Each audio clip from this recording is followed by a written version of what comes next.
Pak Nahwu itu mulainya pada zaman Khalifah Ali, Ali bin Abi Thalib.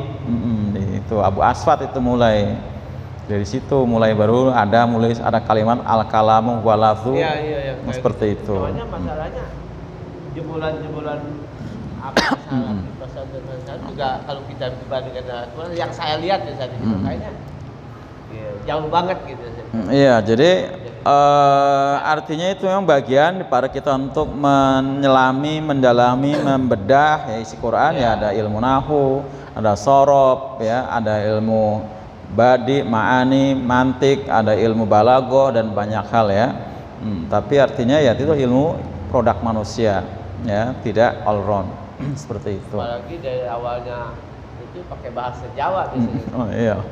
Nah, termasuk ilmu usul fikih. Usul fikih kan mulai tulis oleh Imam Syafi'i, ya kan? Bukan zaman sahabat maksudnya ya, ada seperti itu. Tapi itu semua adalah memang alat untuk memahami ya tadi isi kedalaman Al-Qur'an. Seperti itu. Nah, artinya banyak ya beberapa hal yang memang kaidah-kaidah itu kalau kita terapkan masih belum bisa mewakili semua ya, masih ada yang terbentur dengan keterbatasan. Walaupun definisi itu kaidah-kaidah itu sudah dibuat ya. Ya seperti ini aja lah yang bukan bahasa ya. Kita sering dengar takwa itu adalah mengerjakan semua yang diperintahkan dan meninggalkan semua yang dilarang. Itu kan yang mendefinisikan ahli tafsir. Siapa Pak? Jalaluddin ya, dalam tafsir Jalalainnya. Ternyata kalau kita terapkan, kalau itu definisinya, berarti kita nggak ada yang takwa dong. Loh, yang mengerjakan seluruh yang diperintahkan, meninggalkan semua yang dilarang. Memang ada orang yang seluruh? Ya enggak lah ya. Nabi kali semua ya, nabi semua itu mah ya. Nah, gitu. Mengerjakan semua yang dilarang, yang diperintah semua. Ya, Masya Allah ya, kita semua lagi belajar semua ya kan, seperti itu. Sekarang ada perintah saum Arafah, semua puasa Arafah, puasa Asyura, semua puasa nggak tadi? Enggak juga kan? Nggak takwa dong. Ya salah kan? Emang lo iya kan?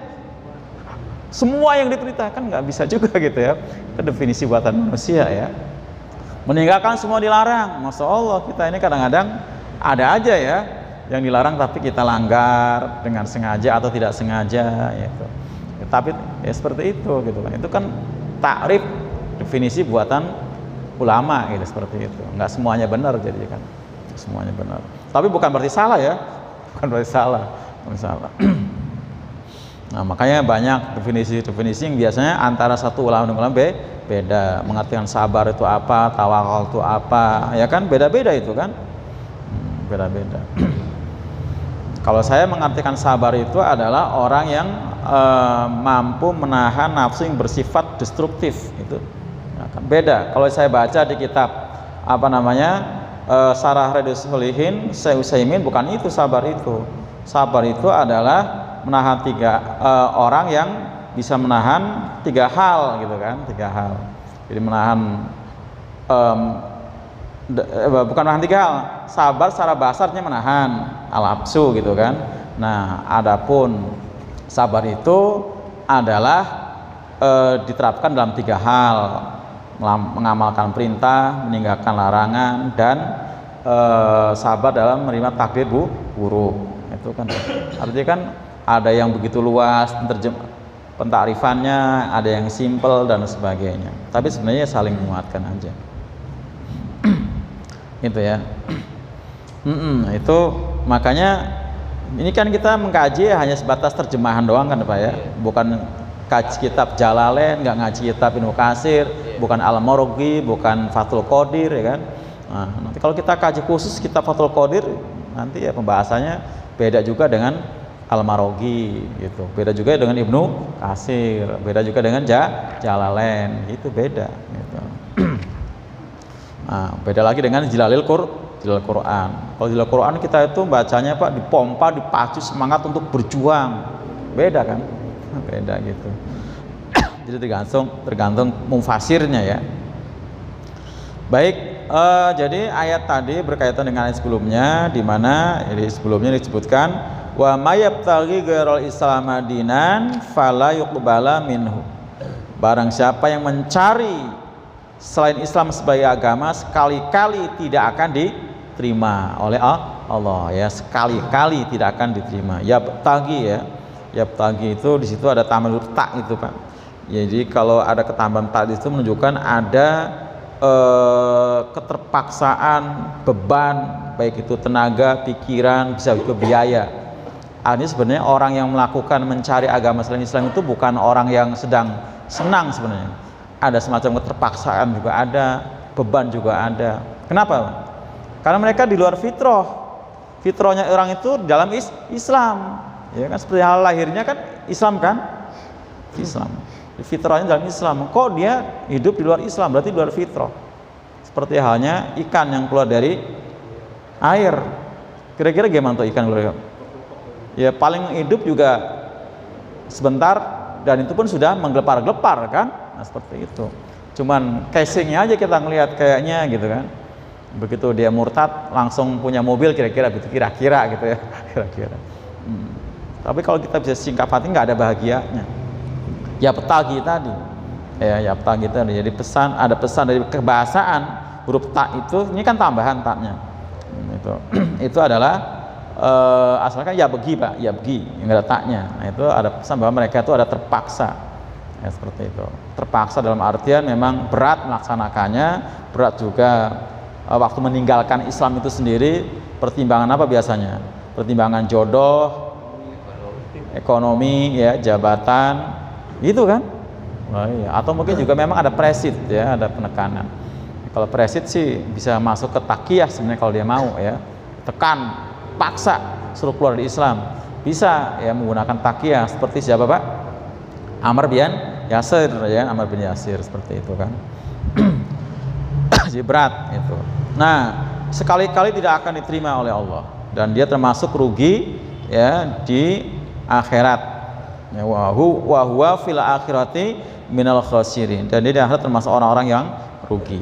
Nah sebenarnya kata la yuqbala minhu itu juga sudah merupakan kerugian di dunia sebenarnya, ya kan?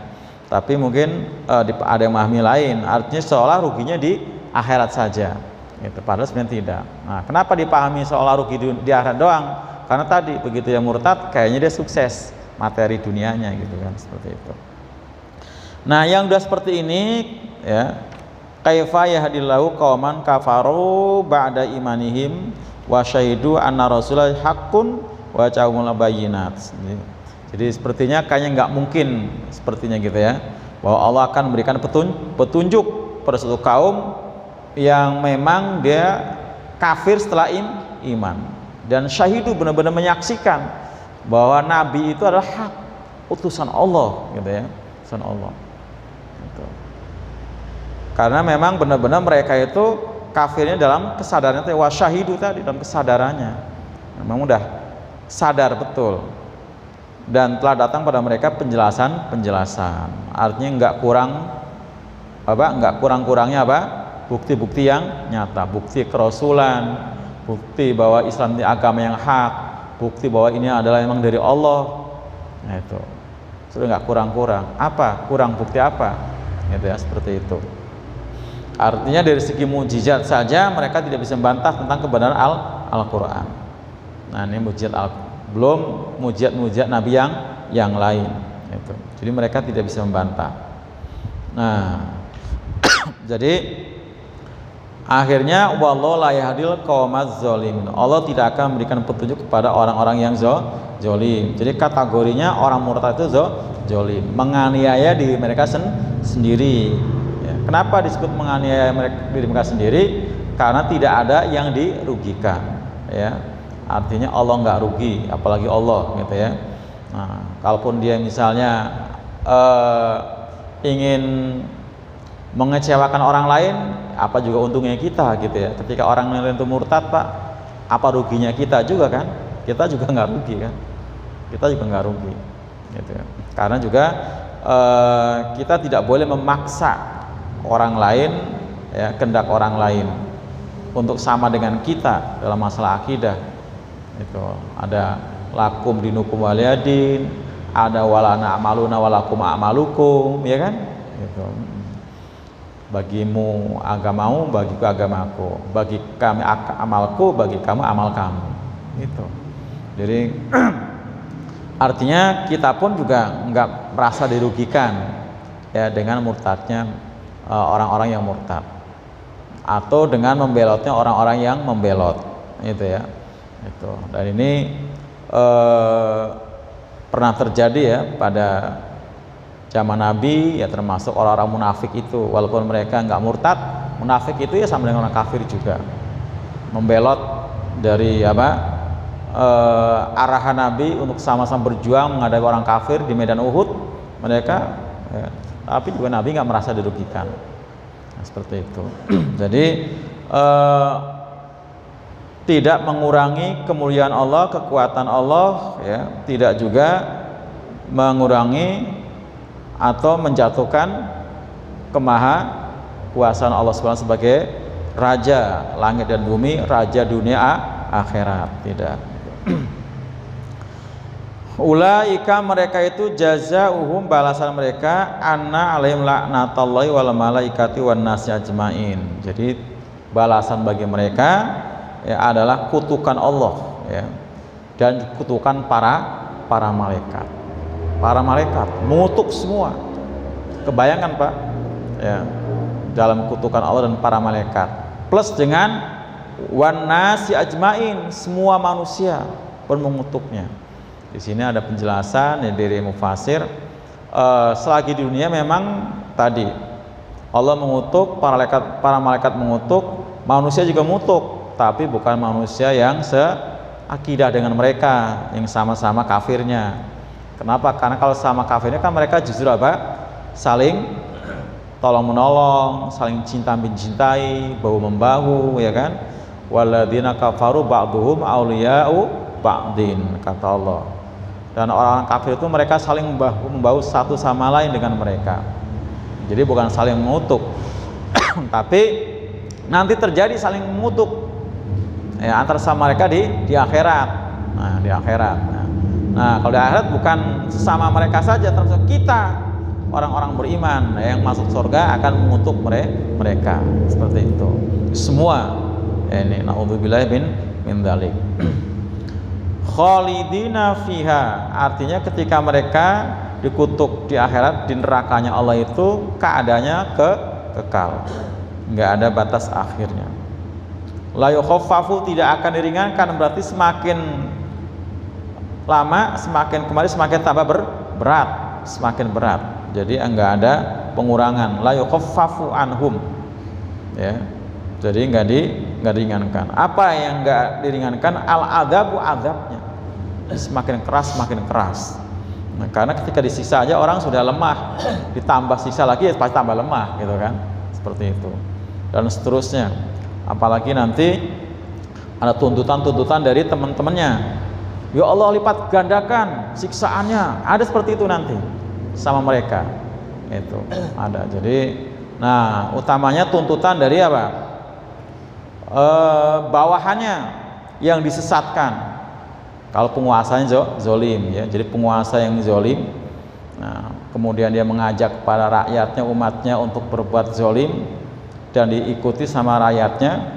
Nah, nanti sama-sama masuk neraka. Dan orang yang di neraka tadi, di rakyatnya akan minta, ya Allah lipat gandakan siksaannya buat mereka, karena saya dulu ikut-ikutan dia saja. Seperti itu. Makanya kalau masalah hak, masalah keyakinan, kita nggak boleh ikut-ikutan. Oh, dia kan terserah pemerintah, nggak bisa seperti itu ternyata. Nanti akan dikembalikan pada kita. Coba kita buka surat apa? Al-Ahzab ayat 66. Al-Ahzab ya, ayat 66. Surat ke-33.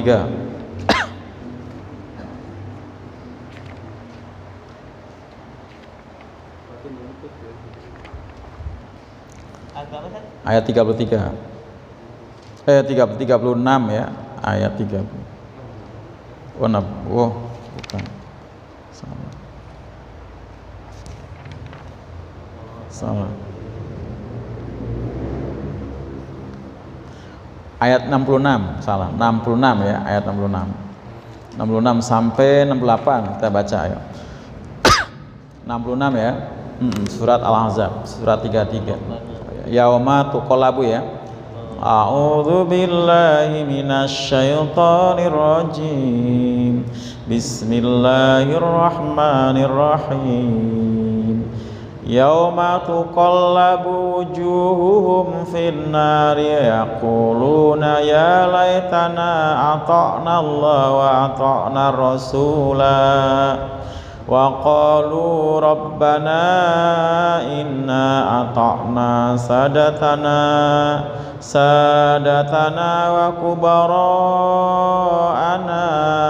fa adalluna sabila Rabbana atihim difaini minal adabi wal anhum la'nan kabira. Jelas ya di sini ya. Pada hari nanti akan dibolak-balik wajah mereka, Pak. Dibolak-balik wajah mereka di neraka. Bayang kayak apa, Pak? Orang lagi kayak kambing dibakar, guling gitu ya. Dibolak-balik wajah mereka, yaquluna mereka berkata, ya layatan duh andainya kami dulu, ini kalimat penyesalan. Kami dulu mentaati Allah dan mentaati Rasul. Tuh, jadi ketika di dunia nyesel banget. Wa qalu dan mereka berkata, Rabbana ya Rabb kami, inna ata'na sadatana, kami dulu mentaati apa? Para pemimpin-pemimpin kami. Wa kubara'an, kami dulu mentaati pembesar-pembesar kami. Nah, itu. Jadi ini yang selama ini di dunia orang itu terlalu mengkultus, mendewa-dewakan pemimpinnya, para pembesarnya, tokohnya. Nah, apa dia bilang? Fa'adalluna, maka mereka itu menyesatkan kami asabila ke jalan yang lurus ya, maksudnya dari jalan lurus ke yang bengkok. Rabbana ya Tuhan kami, atihim berikan pada mereka difain. Tuh tadi ya, difain ini minal adab. Ya Allah, berikan pada mereka 2 kali lipat jadi siksaan. Wal anhum, dan laknatlah, jadi ada kutukan. Jadi kalau di dunia kan tadi saling mengasihi, menyayangi, bantu-bantu tadi ya, ba'dhum auliya'u ba'din. Tapi nanti di akhirat enggak.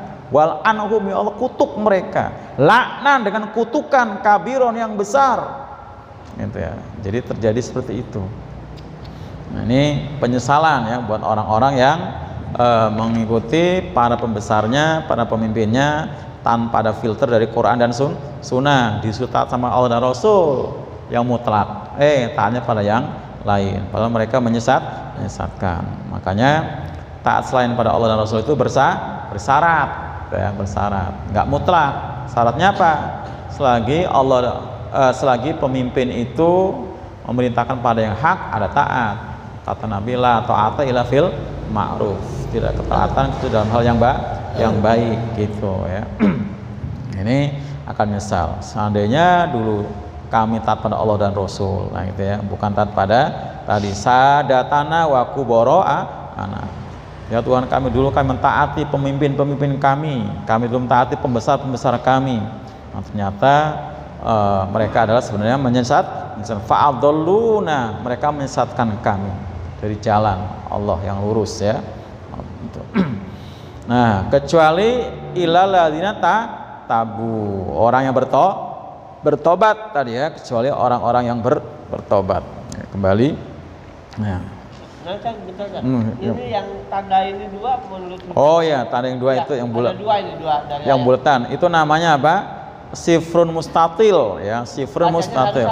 Jadi kalau kan ada 2 macam, ada yang bulat Pak. Itu kan lonjong kan? Lonjong bunder. Lonjong kan? Lonjong, kalau saya lonjong. Lonjong enggak? Sabila lonjong kan? Lonjong. Jadi bacanya gimana? Nah, kalau lonjong kita berarti baca panjang. Sabila itu.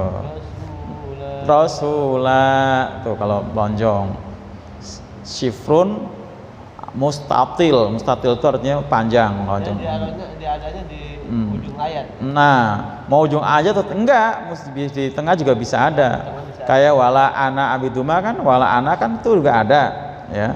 Nah, artinya kalau berhenti, kalau lonjong kita baca panjang. Tapi kalau yang bulat bunder kayak logam, nah itu kalau berhenti bacanya pendek, sabila aja itu ya. Jadi pendek. seperti itu. Atau kalau kita wasol sama pendeknya. Kalau bacanya kita wasol semuanya pendek ya kalau wasol. Jadi kalau diwasol ya bacanya begini. Wa ata'na ar-rasula wa qalu rabbana gitu ya. Wa ata'na ar-rasula wa qalu rabbana inna ata'na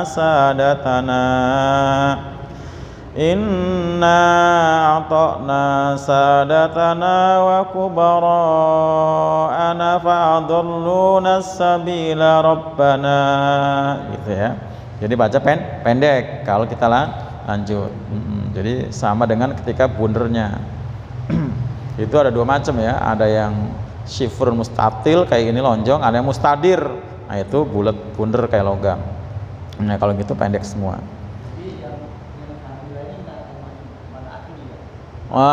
Ya. Ya kalau kita baca berhenti berarti mat asli jadinya. Kalau berhenti iya mat ayam, iya. Kalau mat iwat kan kalau ada tanwinnya, ini kan gak ada tanwin, jadi masuknya mat asli masuknya. Kecuali kalau pakai tanwin, sabilan, nah baru masuk jadi mat iwat, sabila.